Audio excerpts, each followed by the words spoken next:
we'll have this discussion. Discussion? What discussion? This is a discussion combustion. Coming to you from Denver, Colorado, this is Discussion Combustion Podcast with your hosts, Kevin Batstone and Arthur Raw. It's a cool story, and I feel like it's a good place to start is the connection and kind of the serendipitous? Yeah, serendipitous nature of how we have crossed paths. Yeah, so we had Dan Cross on. Yeah. Solid lad, great guy. You know, he visits us every week. He was on our program, and you guys knew each other. You were listening to one of our episodes, and you're like, "Hey, man!" And he told a story on the episode. Yep. About you. Yes. He didn't name drop you, but he said, "Hey, I was talking to this guy," and it was you. And then you reached out to us on IG, I think the next day or two. It was it was the next day or so when I came across the episode. Which, the serendipitous nature of all of that, and the timing of when I came across it, I had was going through a really, really low period of not like the worst time of my life, but it was just a low season, and just scrolling through, came across your guys' episode, and what was crazy about it was I clicked on it, and it didn't start because it was on Facebook, and I clicked on it, and it jumped to YouTube where you were posting the video podcast, and it didn't start at the beginning. It jumped to like 14 and a half minutes in. That's the crazy, like, how did... And that's where the story was told? So, yeah, that was where the story was told. That's crazy. So literally... I'm getting ready for my day. I just gotten done talking to a good buddy of mine who lives in Eastern Europe. We don't get to chat much, so we had FaceTimed early because it's an 8-hour difference. Shared with him some things that were going on and so forth. And then I'm getting ready for the day, and I'm scrolling through, and then there's the episode, and it's got Dan Cross. And I'm like, Dan Cross, I remember him from years ago. So I click on it, and it opens up at 14 and a half minutes. Still to this day, you go to the episode on Facebook, the link, and it'll open up at him telling the story. And it's him... That's interesting that's like where it opened. Oh, exactly. Yeah, I don't know how that happens. Talk about serendipitous. Yeah. Serendipitous. That may be the word of the day at this point. So word of the week. Yeah, word of the week, word of the year, whatever it is, word of my life. Serendipity. It's actually a really good movie. It's a rom-com from years ago with John Cusack. So I don't know if you have seen that. No, I did, but like I don't know. I'm not good with movie trivia, but if you ask me where a country is, I can tell that. Sweet. Yeah, I'm good at geography. But that's what's interesting about life and like the whole like, 4 degrees of separation or 8 degrees of separation, whatever it is, because if you really get down to it and start communicating with people on an equal level, I feel like that's the most important thing is you communicate people with a common level of respect. And then you start realizing, oh, wow, you were at that event. I was at that event. Oh, you know this. Well, I know a friend who that's their best friend. Yep. And it really just goes to show, like, of course, all the voting is happening right now, and we're a non-political show, so I'm not going into that sector of it. But it's like, regardless of your political differences or physical differences, we're all people, and we all know each other in some shape or form, you know? Yep. Absolutely.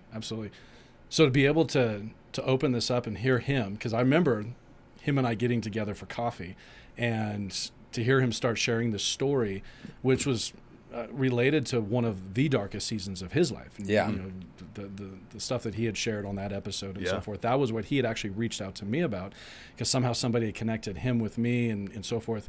And I remember for a long time just sitting there listening to him share his story, and then I got a chance to share some of my story, and then we parted ways. I didn't think anything of it until I'm watching your guys' episode, and he's thinking back to, I think he phrased it to some degree like this was one of the most critical or pivotal moments for him at this lowest season of his life.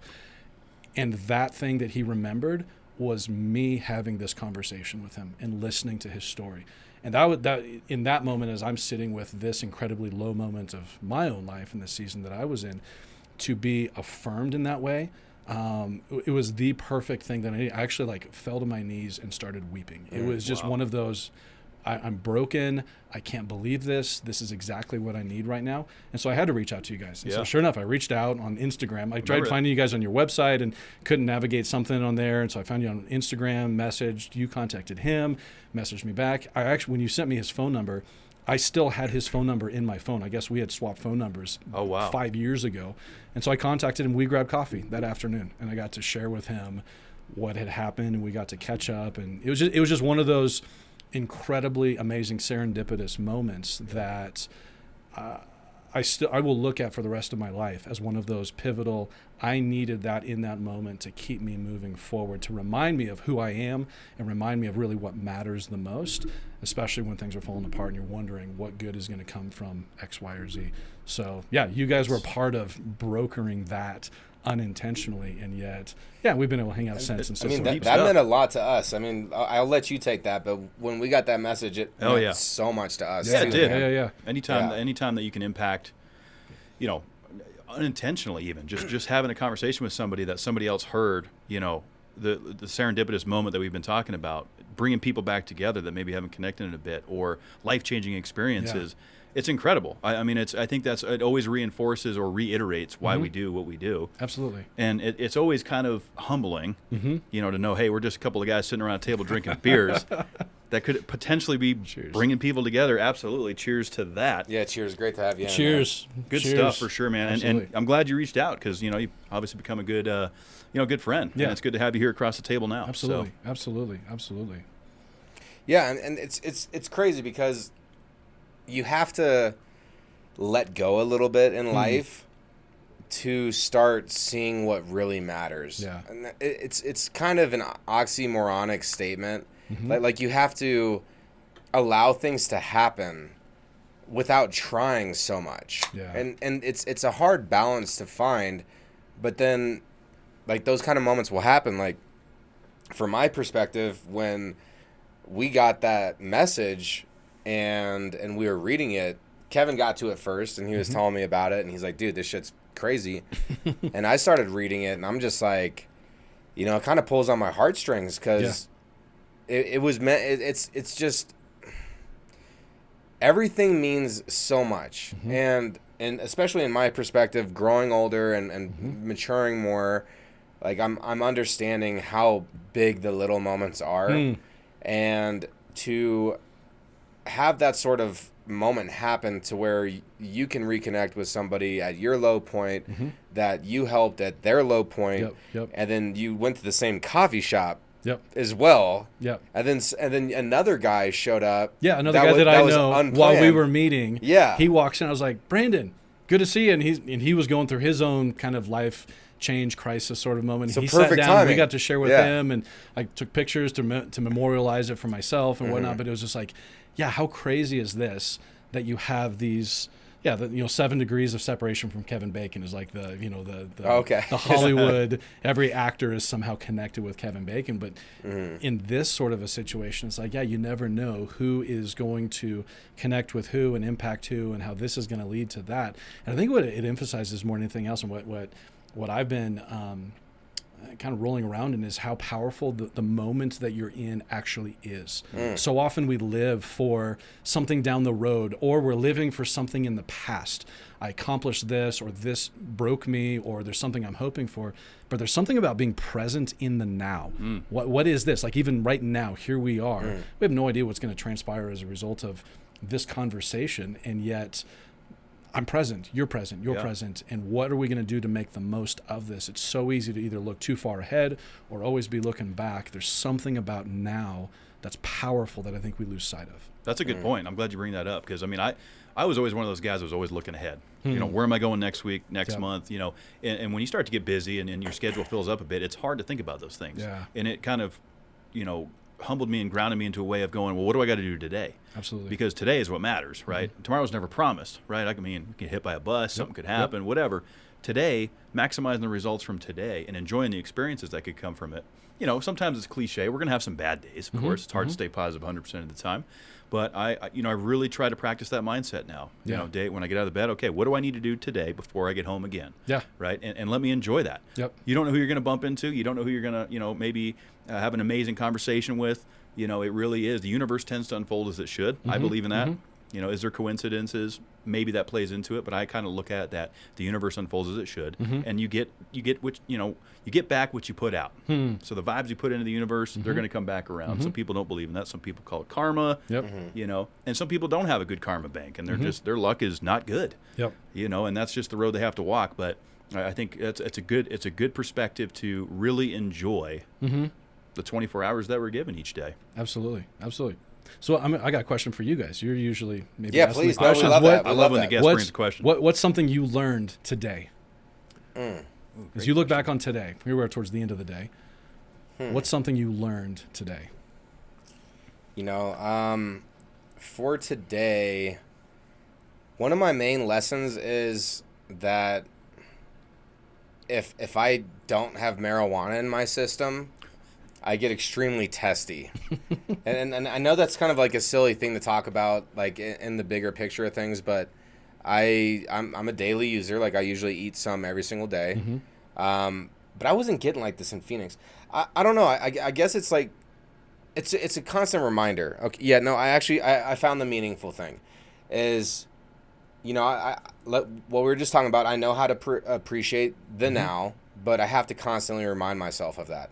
And I was being a little bit reactive today from things that were happening, like my apartment, they didn't take out my rent in time, and then they blamed my bank, and then I call my bank, and then they're blaming my apartment, and then I'm like doing this back and forth, and I'm like allowing that to frustrate me, even though I'm a very mindful person and conscious of my thoughts.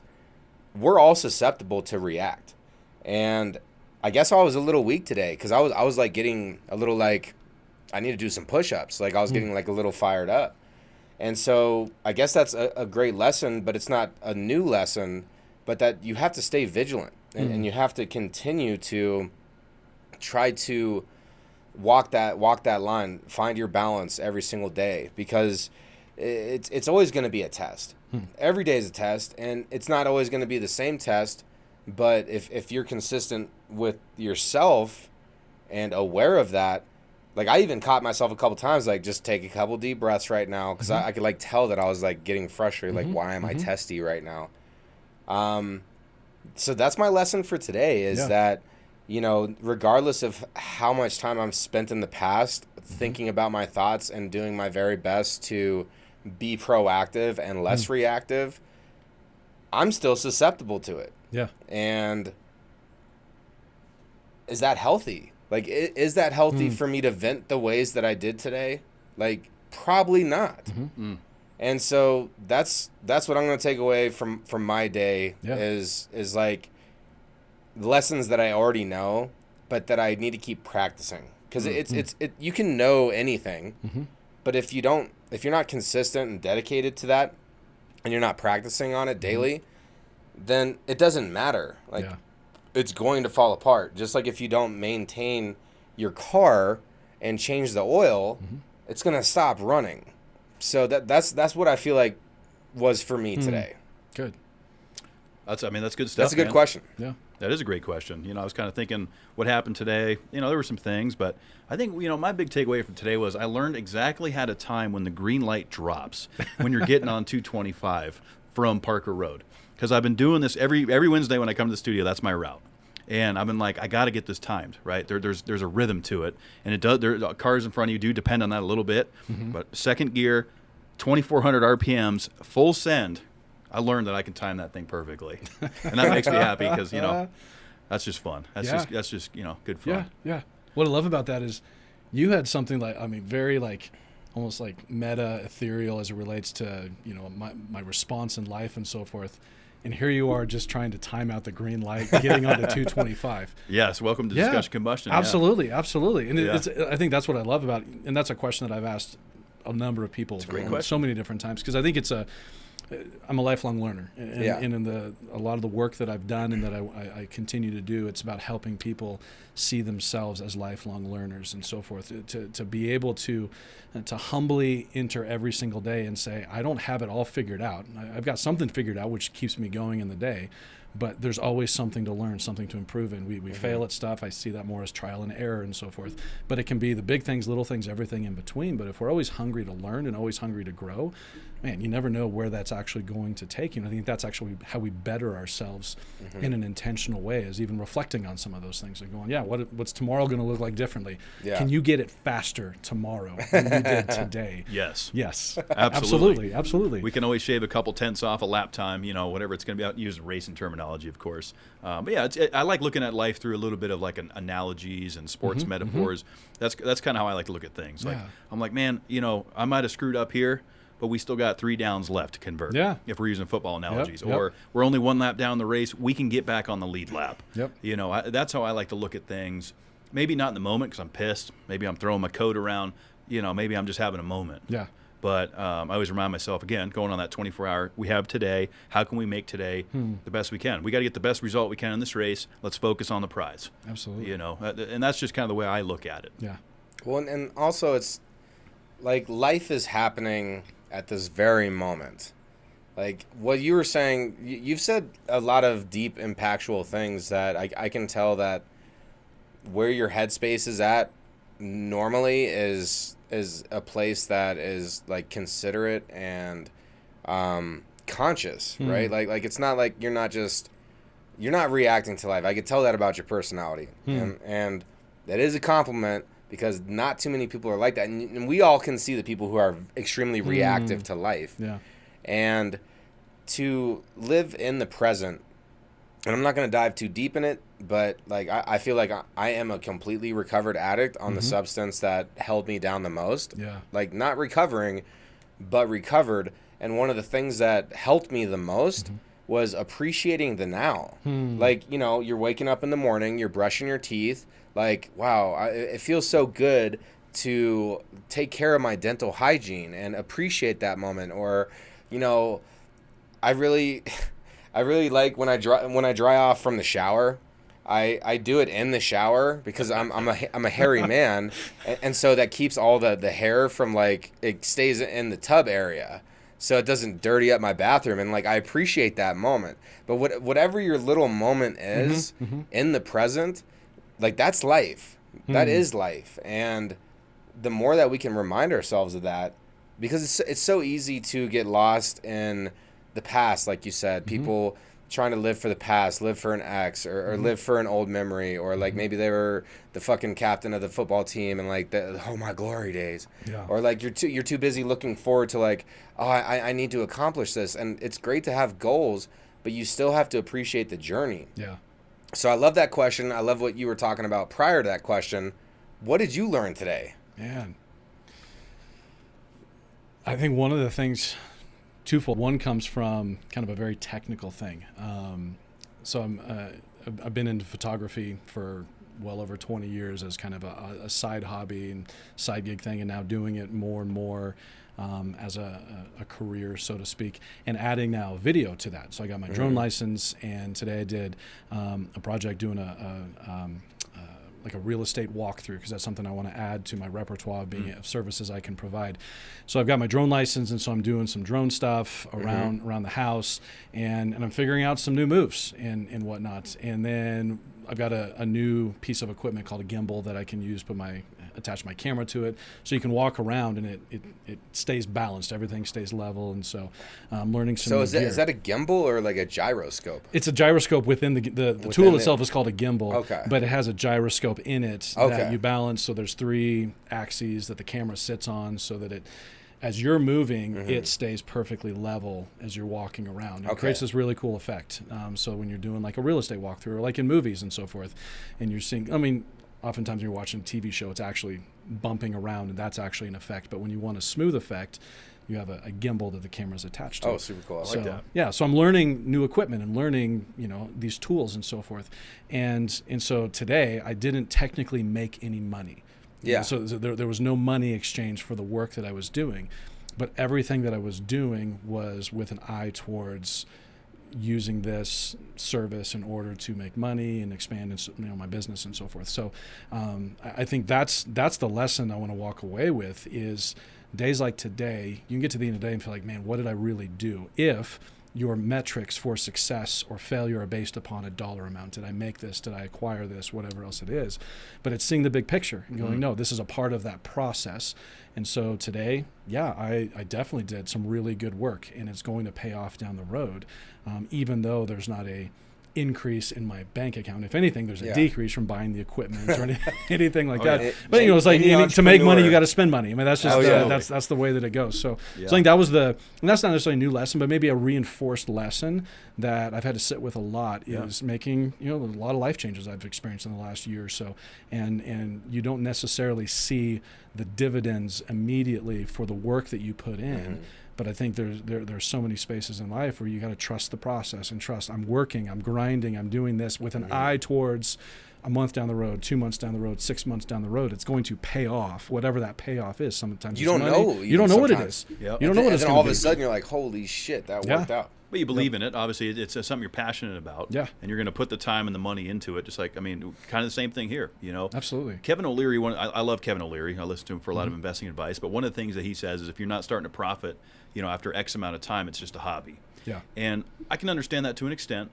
But I think that if you, just like anything, you stick with it, Yep. results will show, right? If you build it, they will come kind of thing. And, we talked about living in today, and what you did today is going to help us down the road.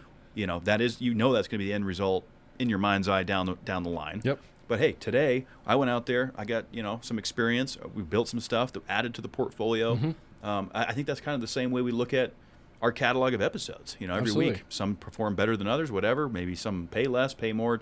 The fact remains, the job is the same and the objective is the same. Yep. Put content out. Here we go. Here's the list. We know what we need to do, just like anything. And I think some folks get discouraged. It's like, I'm not seeing results immediately. I'm done.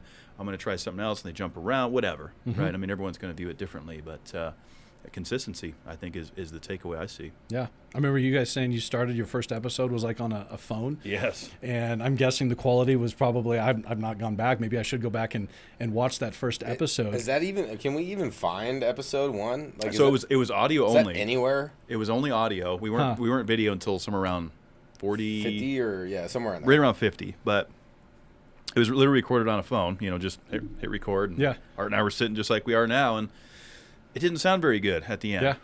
But just like anything, you learn as you go.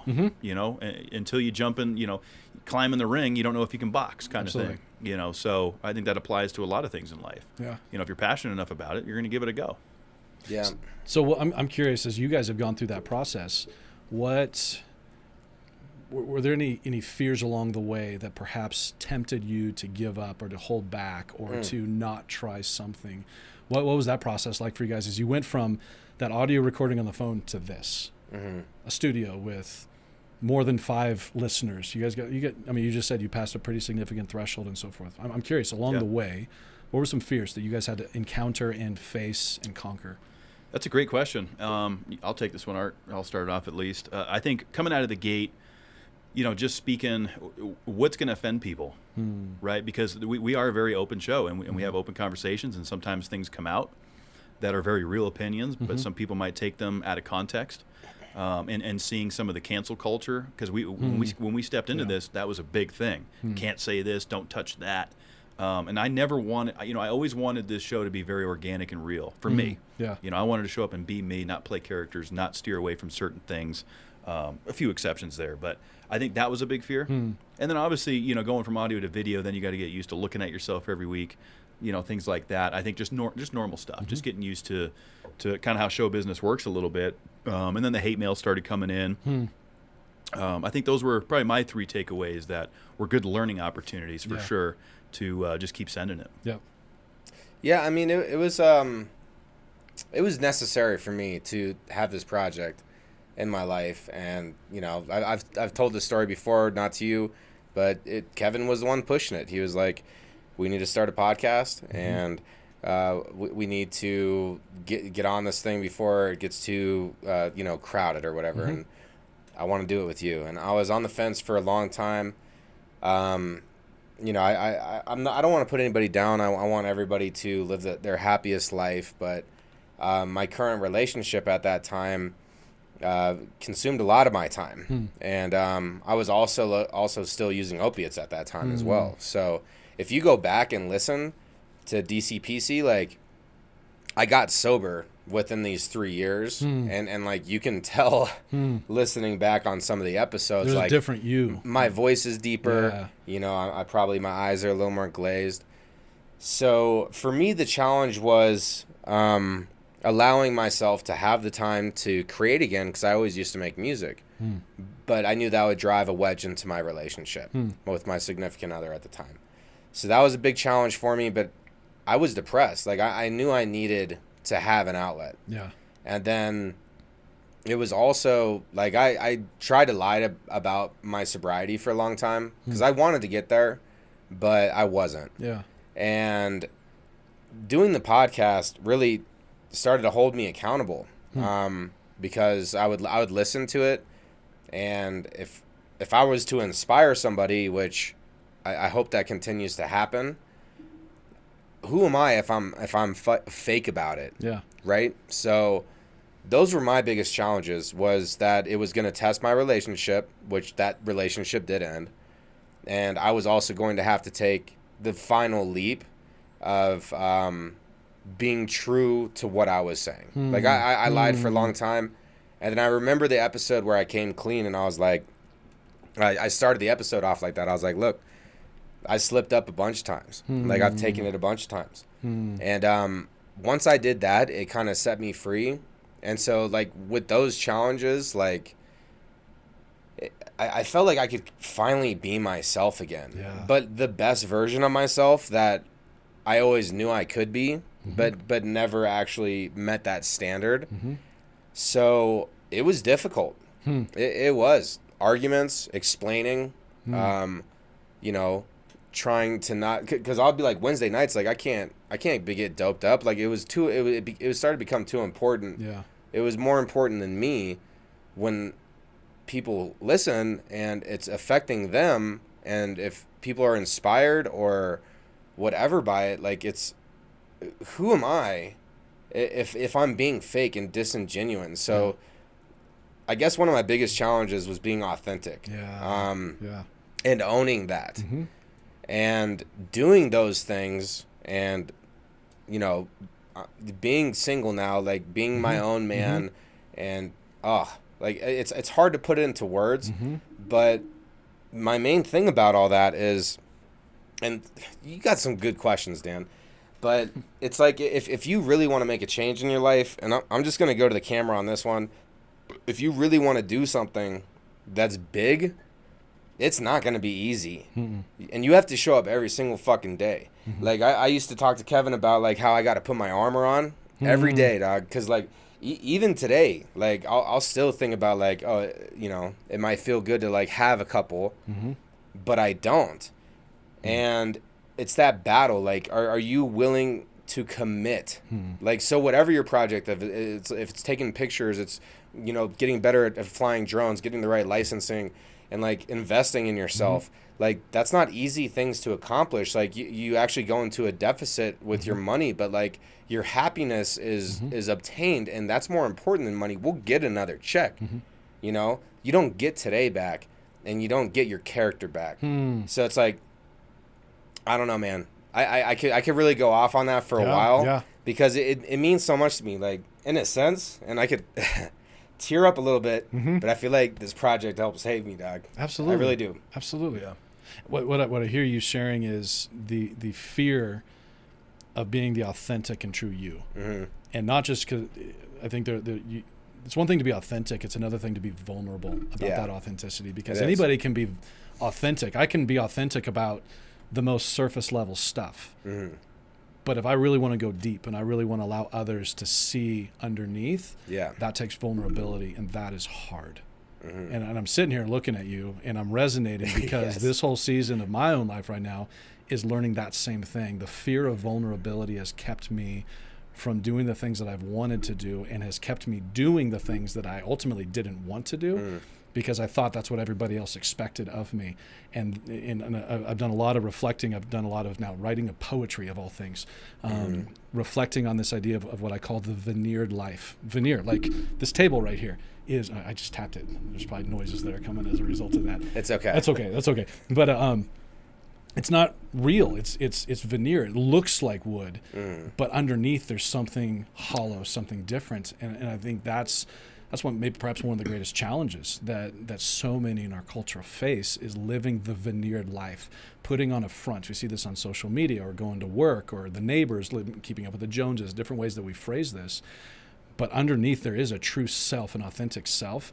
And what I hear you saying is there was this desire for that true self to actually burst through, but there was stuff you were doing to mask over and cover, and you finally said, screw it, I'm done. The true me is coming through. And that's been my greatest fear over the last, I don't know how many years. And now as a result of a lot of life changes, the work of a great therapist and courage on my part to now stand up and say, no, I'm willing to be my authentic self, and here's what it looks like. And it doesn't look like I used to look like 5 years ago, 10 years ago, even a year ago.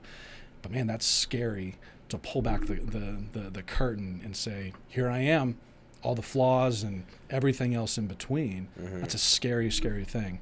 But thank you for sharing that, because that's powerful. It's Thank powerful. you. Thank you. I mean, that's like, we got to go to war, all right? And we got to be vulnerable to do that. And if you can't, I mean, it's hard to say it as good as you just said it. It's the truth, though, and it's a lifelong commitment, and people are afraid of commitment. Yeah. I am, too, in a lot of different ways. It's a commitment to yourself.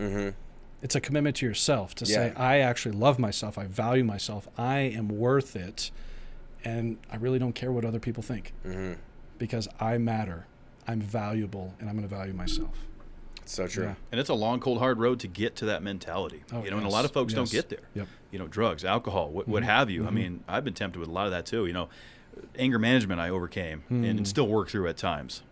Sex addiction, alcoholism, a lot of things. I came out of a very tumultuous relationship and, got single again and really am not even sure how I feel about it, because it's just been mass chaos since the exit of that relationship 6 or so months ago. It's just been alcohol, full send, being on podcasts. I haven't really had time to digest a lot of that. So I think one of the things I love about what we do here is it almost feels like therapy weekly. Yeah. This program specifically, I mean, I do a lot of shows and those are fun and I can do different things, but here we get real. I love that. And Art tells his stories and I get to share mine and our guests obviously talk. Look, people are going through some hard times. Absolutely. That's the reality. And like you mentioned, social media, not a great place. We've touched on that a lot on this program. I think a lot of folks keeping up with the Joneses, they just, it's hard for me to dissect it because it really is a blessing and a curse. That's what I take away from it. It's such a tremendous tool to connect people, but it's also such a dark place. The dark arts truly shine on social media because people are constantly comparing themselves to, oh, well, they're out having fun, they're living their lives, whatever. Here's the picture of the new house we bought. Everything looks peaches and cream, but you don't really know what's going on when the cameras and the lights go off. Yep. And I think that's a big struggle, especially in American culture, is, am I good enough? Am I trendy enough? Am I fitting in? And like you said, peeling back the curtain and really showing those true things. I have a lot of respect for people that can then talk about, hey, I'm not doing well. Reach out, whatever. Can I, everyone always tries to put on a front a little bit. And, one of the things I've said many times on this program, quoting Coach Corey Wayne, people do more to avoid pain than they will to gain pleasure. And that means a lot of things. That could be changing a job you don't like, moving to a new state, leaving a relationship, what have you, right? Doing more to avoid pain than to gain pleasure kind of goes back to that complacent mindset where the mind feels comfortable. That's a challenge. I don't know if I'm ready for that. And once you break that barrier and once you start making those, getting out of your comfort zone a little bit, it's amazing the results that start to come. Yeah. You face your pain. Yeah. You don't run from your pain. You don't mask your pain. You face your pain.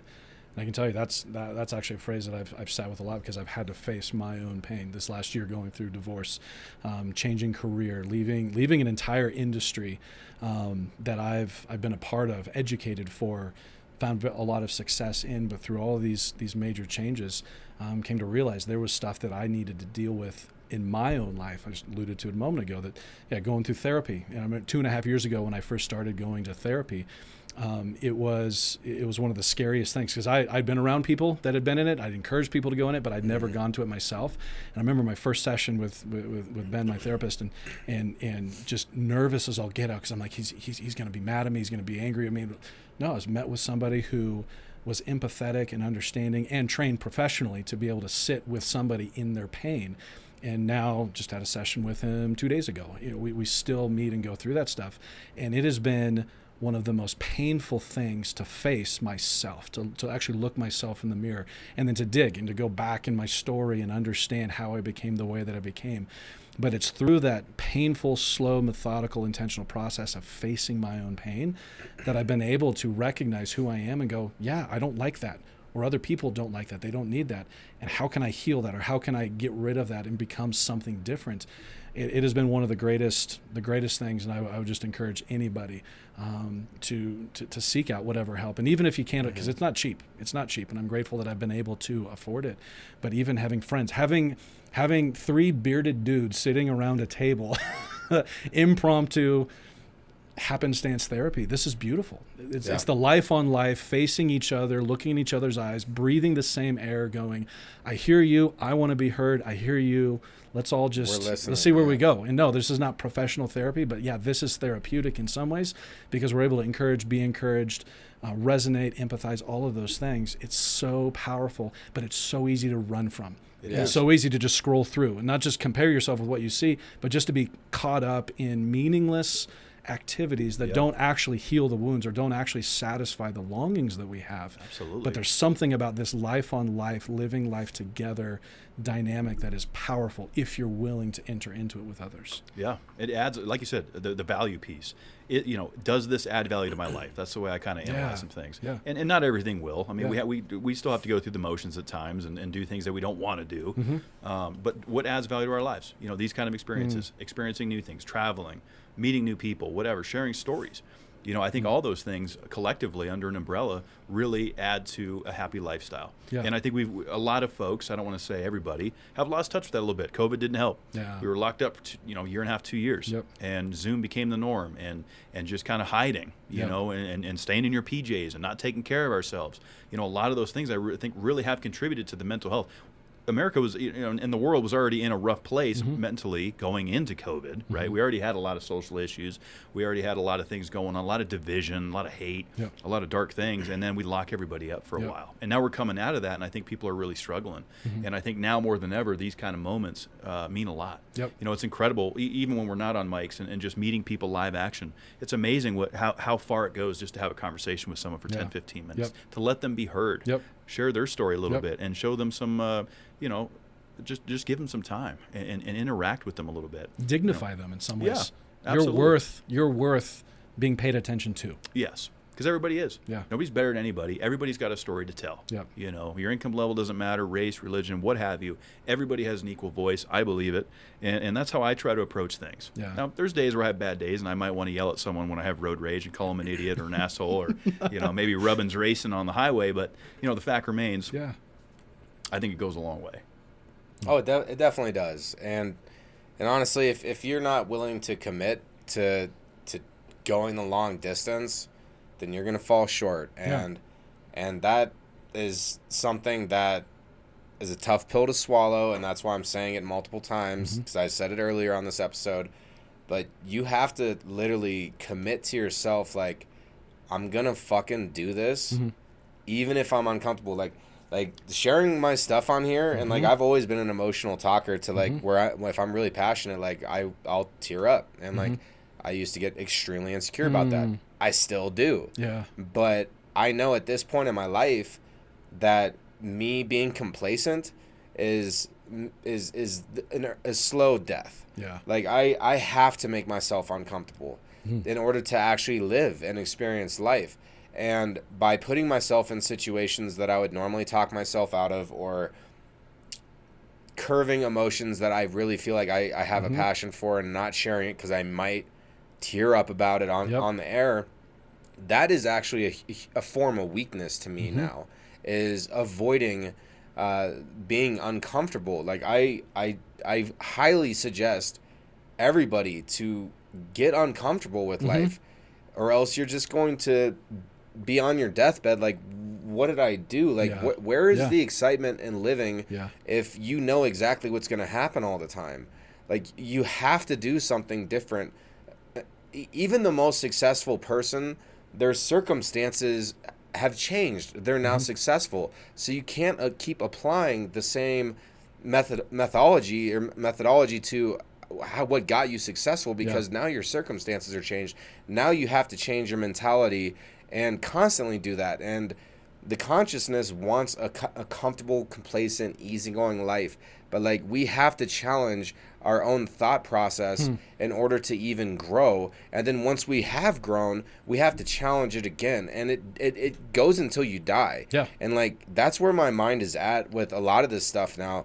Like, normally I wouldn't have went to the NASCAR championship. Like, I'm like, I would rather have a relaxing weekend and not go do all that. But going and doing that ended up being so much fun for me and such a great experience, because I was willing to fork up the money that maybe I didn't really have at the time. Like, I'll find a way to pay it, or I'll find a way to pay it back.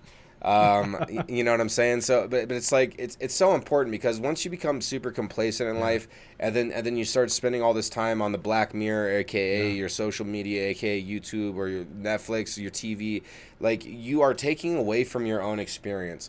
And one area that helped me get to know myself deeply was going on walks. 10-minute walk, 20-minute walk. Now they're like an hour and a half long walks. But like, going and spending that space with myself, music in or not, but just being with my own mind and contemplating my life and where's it at, where am I going, how do I feel? Like, we all need that individual time. You can have the best marriage in the world and have an amazing partner that you love each other dearly, but you still need your own individual time to figure out where your current standings are. And if you're in a standing place that, if it was snowing and you're standing there and you're basically like a snow fence, like, that's standing still. Like, you got to keep moving. Like, you can't be a snow fence. You can't do that. Like, that's a good analogy. You have to keep moving, man.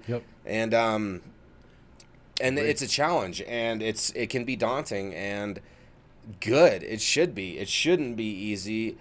And it took me 5 years to really get off that shit once I wanted to. And the almost 2 years that I've been clean of that substance, I've abused alcohol heavily. I overate. I gained so much weight. I lost it. Like, you know, you're going to go through these battles, but like, the thing is like, you have to just keep like doing something. You have to keep moving, because it's just like stale water. It don't taste good when it's been sitting on the counter for a week. Like, keep it fresh, and it's a challenge. And so I could get extremely passionate and like start yelling about this, because like, being uncomfortable has really helped me rise to my own occasion. It has nothing to do with what anybody else thinks. I'm personally, you know, you know where I'm going with it. Absolutely. And thanks for like talking about deeper things that like open up these type of conversations. It's important. No, what you just reflected on is this idea of reflection. So what you're doing and going on walks and thinking and processing and whatever else it is, I think that activity is probably one of the most powerful and important activities that we can participate in as individuals to understand ourselves or understand life, because it's so easy to be distracted or to distract ourselves, whether it's because we've got work to do, we've got family, we've got other friendships, we got relationships, we got social media that we'll just scroll through for hours on end and not take the time to just sit with ourselves. And I think the way I've thought about it with reflection is we oftentimes see with greater clarity looking through the rearview mirror of life through reflection, which then gives us greater clarity looking through the windshield, because oftentimes looking through the windshield is far less clear than we would like it to be. And I think there's a lot as it relates to what sits in the rearview mirror behind us that we can sit with and go good, bad, and in between. Say, what did I learn from that? Or what do I need to process with that? How do I need to change that? How do I need to emphasize that more? That process is so powerful for then moving through the rest of your day or the next day as a different person or as a strengthened person, saying, I want to keep doing that, or I'm not going to go back to that. So I think that activity for you, it sounds like going on walks is the way of doing it. For me, I hated doing like Dear Diary journaling, because I thought that was Dear Diary. This is what I did today. But I've got journal upon journal now where I'll sit and reflect, and now it's turned into poetry and other ways in which I formalize my reflections. And I actually go back to those and remind myself through the very words that I wrote, because for me, that's a powerful activity that helps reinforce that which needs to be solidified. or reminds me of that which I don't want to go back to because I've stepped away from or said I'm no longer going to be that person. I've shed that, and I need to remind myself of that very process. And if I don't go back to that on a regular basis of reflecting in whatever way that looks like for me, I'll miss out on those opportunities. That's so true. So for you, it looks like walking. For me, it's writing and using words. I like it. I mean, for me, it was I got into writing music. Yeah. I played with a band for a while, and, it was a good way to kind of transcribe emotions into art, so to speak. Yeah. And I journaled a lot, when I was in my teens and was diagnosed clinically depressed and all this stuff. I was on pharmaceuticals. I gave all that shit up because I believe anybody can beat it. You don't need pharmaceuticals. That's my opinion. But I got really into writing at that time. Yeah. And like you said, dear journal type stuff. Yep.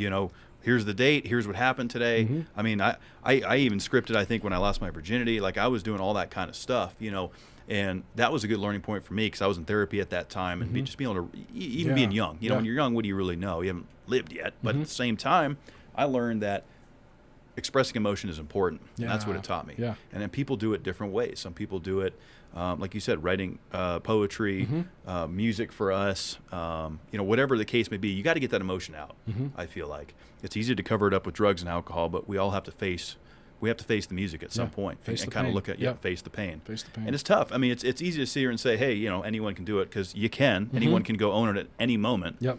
And it's not going to be easy. Yeah. So Dan, I kind of have a question though, based on what you're saying. What we're all talking about.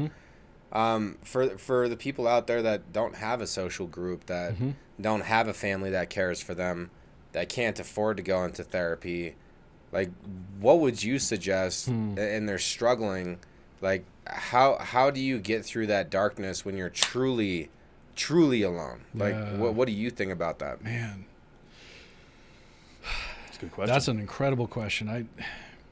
I've been in the people business for a long time. So I was a pastor for a long time, then a professor of mentoring, and so I've sat with people and heard their stories and been in those spaces, and as much as I was on this side of the table, so to speak, listening.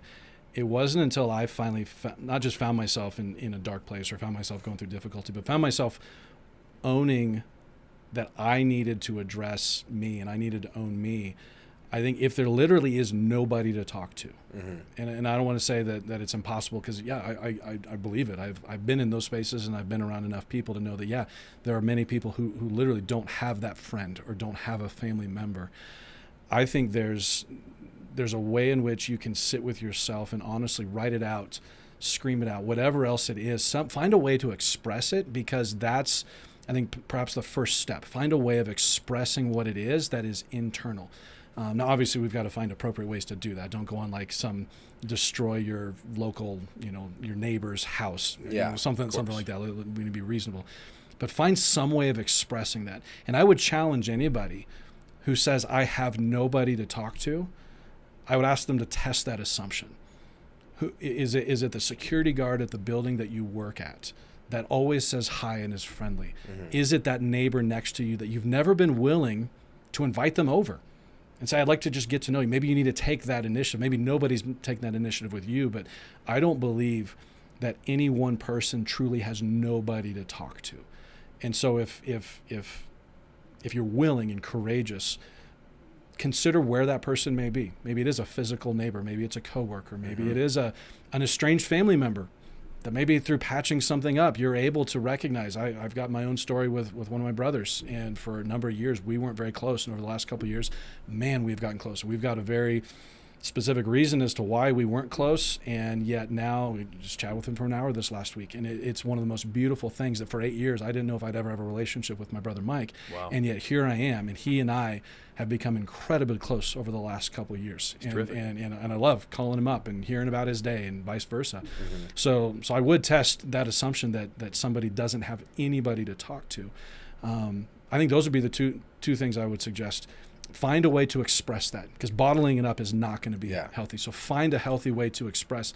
And you hear these stories of these musicians that, they've got their songs and so forth, and that's where it began. I've got this pain, or comedians. Why are they so funny? Because they've got a horrifically traumatic story that they had to find some way of expressing and finding humor in, and it led them down this trail. So, find a way to express, and then find a way to find somebody to express that with. And if that is a professional and you can afford it, great. If not, I really do believe there is going to be somebody. So I know your guys' story, that, your friendship and how that you guys have shared that, how that began and so forth. And here just you guys neighbors, are doing this. Just neighbors. Somebody willing to say, hey, can I have a beer? Or true. Do you want a beer? And that's where it started. Why not? Why not that for somebody else? And what could that turn into? What's the next Discussion Combustion podcast that's going to come because somebody was courageous and willing to be vulnerable with somebody else? And maybe that person needed it as well. Yeah. That's a great way to break it down, man. I mean, there's over 7 billion people on this planet. Yeah. People are going to listen, It's a numbers game, right? Like you said, I really like the way you broke that down because I was kind of thinking about that same question, how I'd respond to it. And I like how, the self-reflection piece. Sometimes maybe just be alone with your thoughts. That can be dark for a lot of folks, of course. But you're right. The security guard, the toll booth operator, your waitress. There's people that will chat with you. Bartenders. I mean, holy cow! They're like the well, you are paying them for their services, but they are like therapists in some ways, and they hear so many stories. Or you never know. There is going to be somebody if we're willing to look for it. Somebody's. My advice though with that is just ease into it. Like if you're gonna get into it with a stranger, like don't dump your whole life immediately. That's a lot. You can scare them off. Yeah. Yeah. You got to kind of just.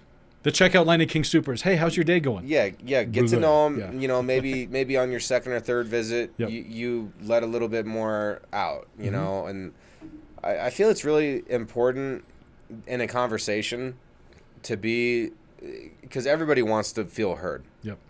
Universally, but if someone's talking to you, they want to be heard. It's extremely important to listen. Yeah, and I agree with that. And actively listen. You can hear what somebody's saying and not pay attention to anything that they're saying. So give people the time. I'm going to touch it on 2 different ways. If someone is expressing things to you, let them have their paragraph.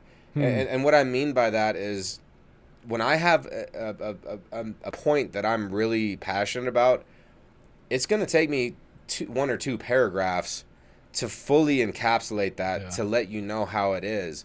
And I've noticed that, myself included, when I first started this whole podcasting gig, I would want to interrupt on like sentence 2 or 3 and like, I have something to say about that.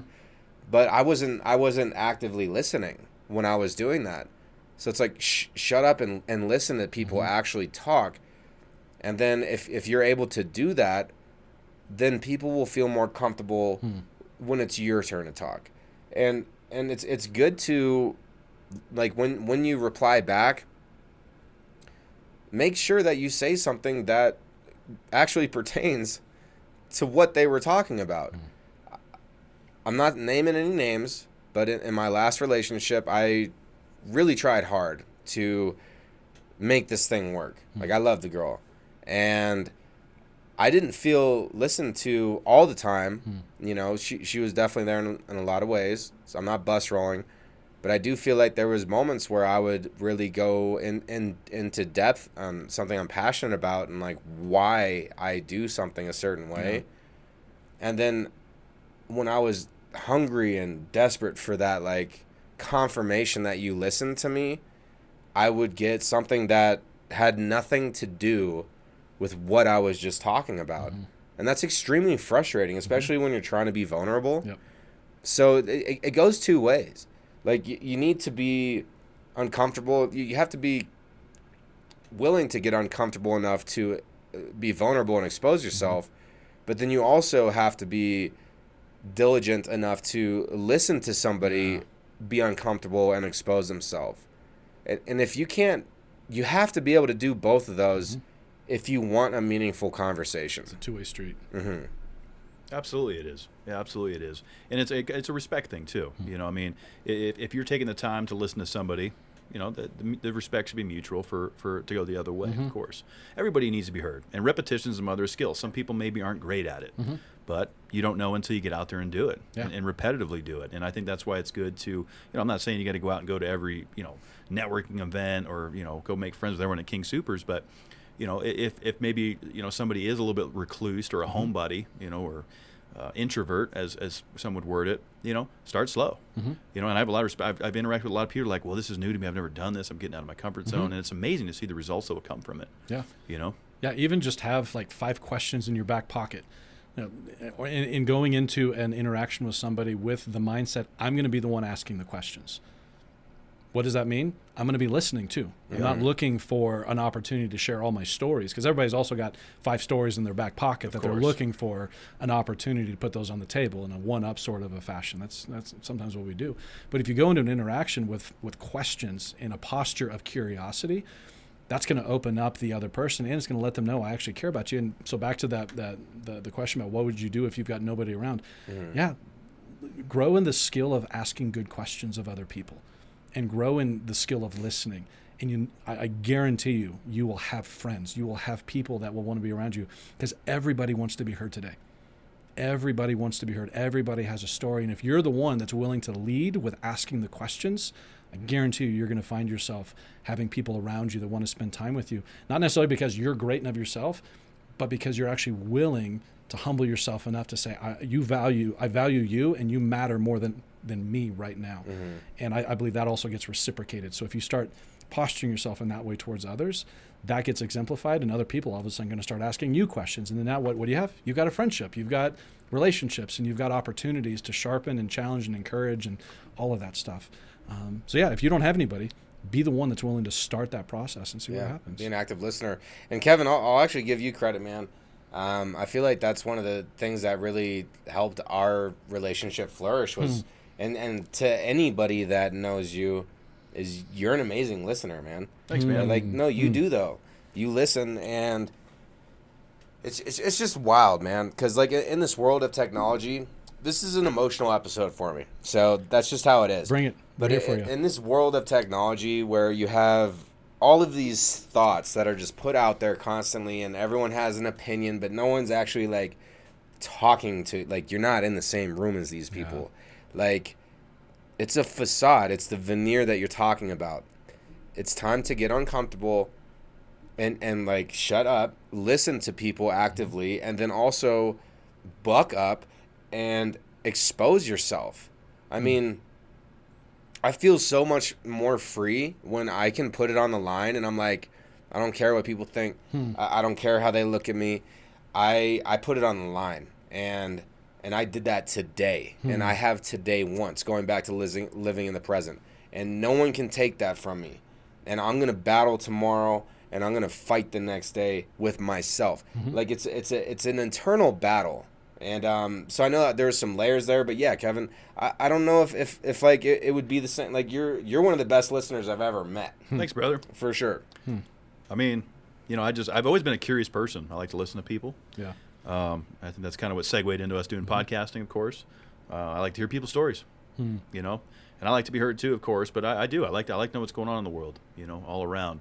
But keeping it authentic, going back to how we kind of opened this episode, authenticity holds a lot of value. Yeah. And, I always like to reiterate that and really drive a lot of focus to it. I think that's what I really love about podcasting in general, not just what we do here. There's so many great shows out there, and there's so many opportunities for people to connect and be interactive and talk and sit around. I hope it influences people to do so. Yeah. Because what I see a lot of the time, what we all see nowadays, is that when people get uncomfortable, what's the first thing that they do? They usually reach for a device and they put it right in their face, because now that takes away everything that's going on in front of them. You see it happen in subways, trains, planes, automobiles, what have you, restaurants. It's just, unfortunately, that's where we're at, right? Yep. So how do we address that a little bit? I mean, people's screen times are averaging almost 8 hours a day. Wow. That's incredible. That's a third of your day. You spend another third of it sleeping. So it's unreal to me when we really break it down. How can we, moving forward, how can we kind of peel that back a little bit? Because everything in moderation is what it is. Yep. It's a great tool and a great resource, but it's also become a huge nuisance to society. Yeah, I'd say, to answer that question, if you're spending 8 hours a day on your phone, just cut that in half. What can you do with those 4 hours? It's not saying get rid of your phone, throw it in the river, be done with it, but cut that in half. Maybe it's 6 hours. Maybe it's whatever it is. What if you were to cut that in half? And what sort of intentionality do you need to demonstrate in order to cut that in half? I think that it's like changing any habit or any addiction. You can't keep doing what you've always done if you want different results. So yeah, what maybe it's not just cutting it back, but what could you do with those 3 hours, 2 hours, 4 hours a day? What's possible with those 4 hours? And then go do something with that. Yeah, what great thing could be produced? What next podcast? What next book could be written? What other side gig could you make extra money to be able to go on that vacation? What's that? Fill in the blank, whatever it is. Yeah, what if you cut that in half and then did something different with that time? That'd be my suggestion. It's a great suggestion. I mean, it's being proactive about it. It's amazing. It's amazing. I've lived through a little bit of that. All of us are prone to getting sucked into the black mirror. And I've been extremely cognizant of that. Maybe it's 8 months now. Maybe it's a year now.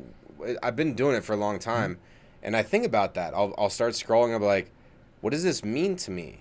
Like, this doesn't mean anything. And then I put it down, and my fucking house is so clean. Because that's what I end up doing. Is I end up cleaning my house. That's awesome. And like just keeping it tight. Yeah. And that makes me actually feel better. Yeah.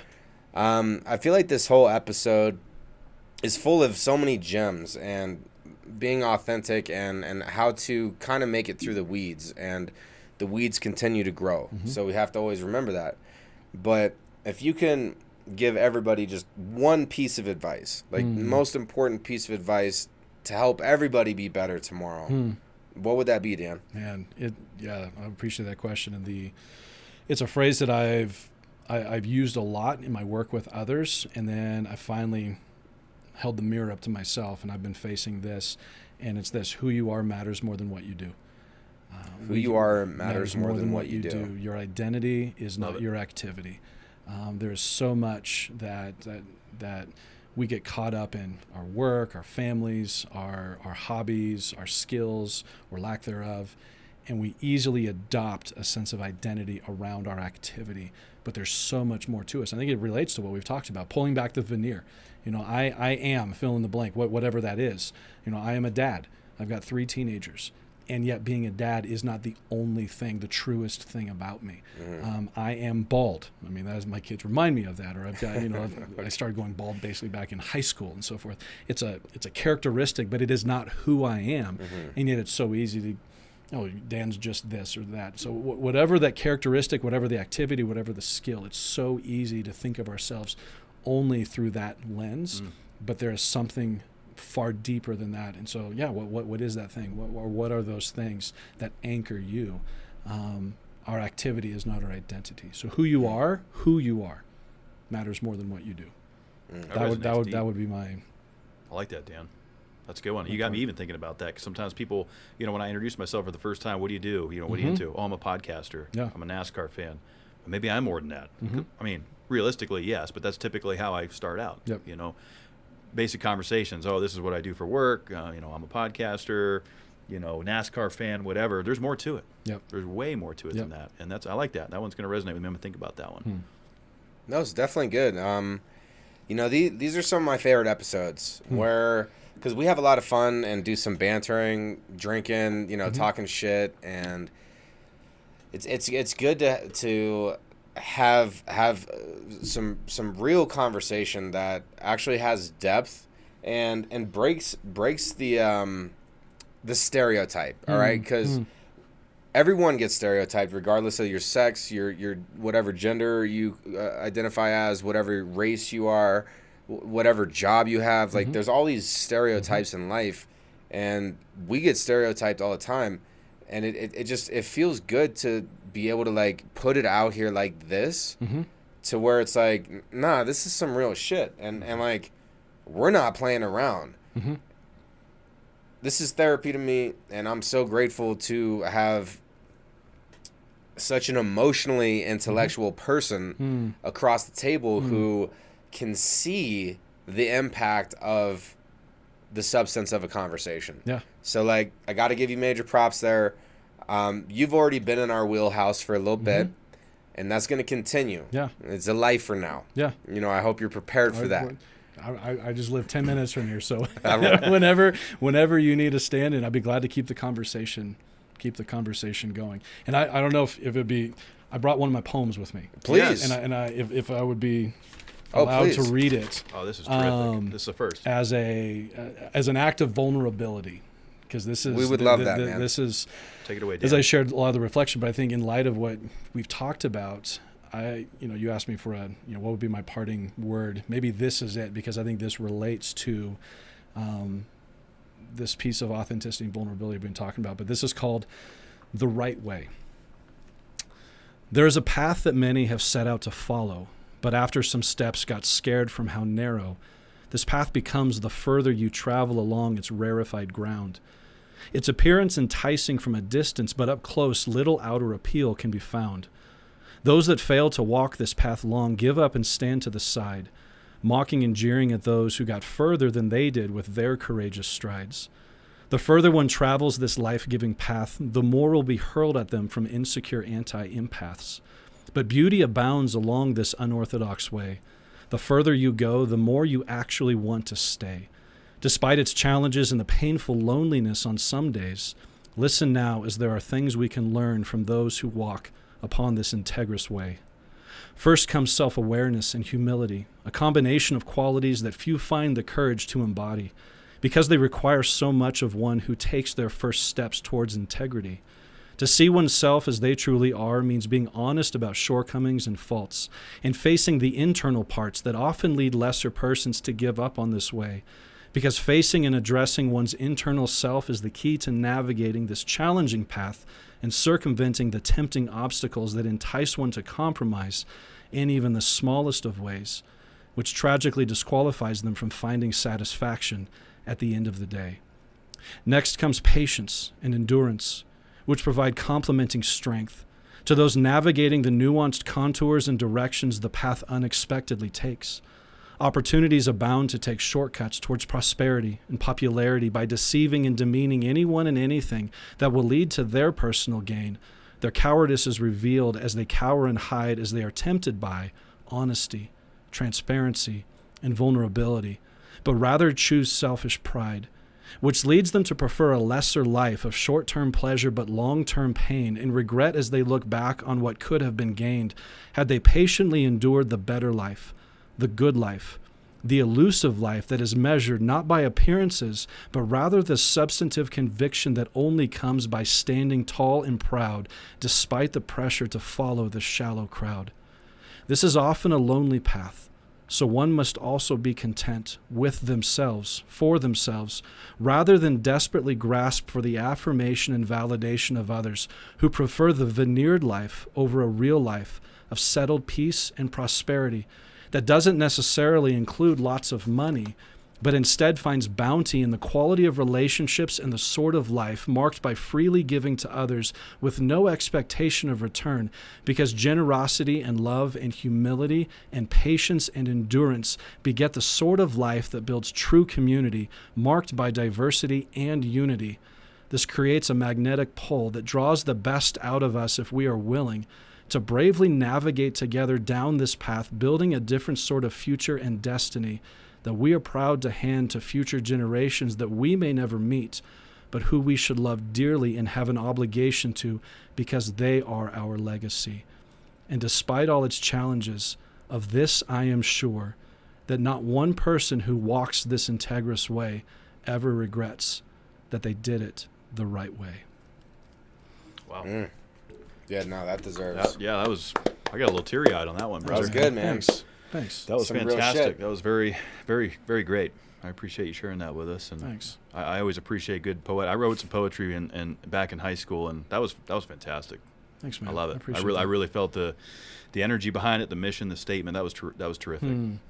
Well, we'll play you one of our. It's a short, like less than 3-minute motivational clip. Yeah. And it touches a lot of that same stuff, and you got to do it alone in life, and it's crazy the amount of wake that you'll cause in this ocean when you're paddling hard. Yeah. So this was an amazing episode, man. Thanks, guys. I loved having you in. It was great. It's so good to get to know you better after already getting to know you, and like I appreciate your vulnerability and all the stories you shared before coming on. Kevin, I got to let you finish this one up, or else I'm gonna start balling. Balling over here. We were due for a good emotional ep. You know, Yeah. it's been a hell of a year. We've been through a lot of shit, Yes. and I appreciate you being here and sharing some of your experiences and giving your insight on things, man. It's really good. I feel enlightened a little bit after this ep, and I love those takeaways from what we do here. That's great. This is probably one I'm gonna watch back just because there's so many good notes, and I want to hear that poem again. So we now have that documented. That was beautifully written. It'll be on Loco Plus here pretty soon. Yeah, Loco Plus, guys. Yeah, check that out. And Dan, you're a beautiful human being. Thanks, man. You too. In so many different areas. Everybody keep tuning in, and like we've been talking about, be good to yourselves. You deserve it, guys.